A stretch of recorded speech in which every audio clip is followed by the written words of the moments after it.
All right, if you've ever really pushed yourself in a workout, you know exactly the feeling I'm talking about.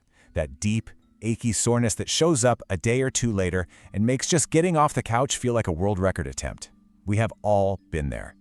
But have you ever stopped to wonder what is actually going on inside your body to cause that feeling? Oh yeah, that feeling. The one where you're staring at a simple flight of stairs like it's Mount Everest. It's such a universal part of fitness, and today we're going to pull back the curtain and figure it all out. Because once you understand what's really going on, you can train smarter, you can recover better, and you can stop worrying. So let's get into the science of it. So here's our game plan. We're going to start by putting a name to that post-workout pain. Then we're going to bust the biggest myth in fitness history. After that, we'll get into what's really making you sore. We'll ask the big question, is soreness a good thing? And finally, we'll cover how you can actually recover like a pro. Okay, first things first. Let's give this feeling a proper name, because it's not just being sore. It's a very specific process that scientists have been studying for years. It's called delayed onset muscle soreness, or what everyone calls DOMS. And the most important word in that whole phrase is that first one, delayed. This isn't the burn you feel during a workout. This is the ache that sneaks up on you way, way later. And this timeline is what's so interesting, right? You finish your workout, you feel great, maybe a little tired, but you're not sore at all. It's not until hours later that it starts to creep in. And for most people, it actually gets worse on day 2 before it finally starts to fade. Now that delay is a massive clue that the cause isn't what most people think it is. And that brings us to what is, without a doubt, the most stubborn, persistent myth in the entire world of fitness. I guarantee you've heard it, you've probably even said it.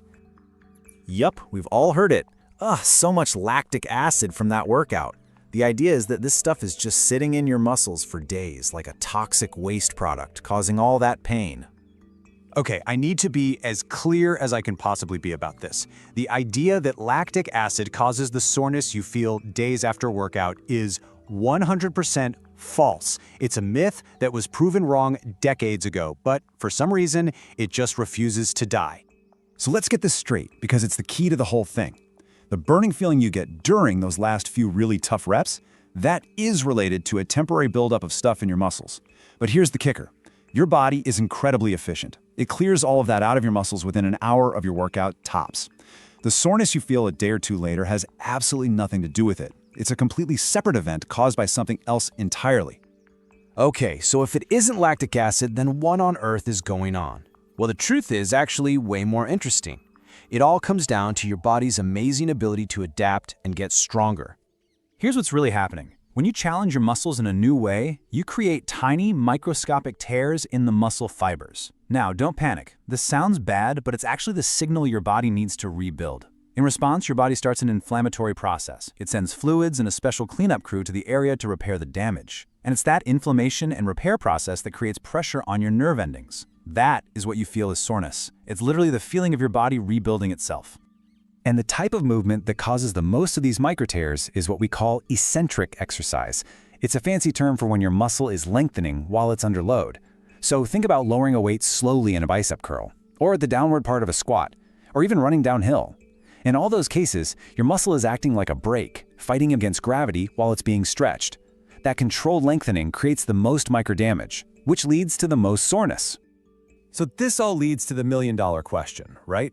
If soreness is a sign of this muscle damage and repair cycle, should you be trying to get as sore as humanly possible after every single workout? Is that the goal? And the answer is a very, very clear no. While soreness tells you that you've stimulated your muscles, chasing that feeling is actually a terrible way to measure if you had a good workout.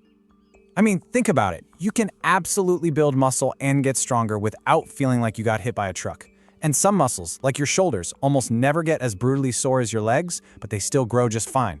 Plus, your body is smart, it adapts. The more you do an exercise, the less sore you'll get from it. It's called the repeated bout effect. The real key to growth isn't how much you hurt, it's progression. Are you lifting more weight or doing more reps over time? That's the real sign of a successful program. Okay, but this raises another really practical question. How do you tell the difference between normal, productive muscle soreness and pain that might actually be an injury? This chart is super helpful for that. DOMS is usually a dull, spread-out ache, right in the belly of the muscle.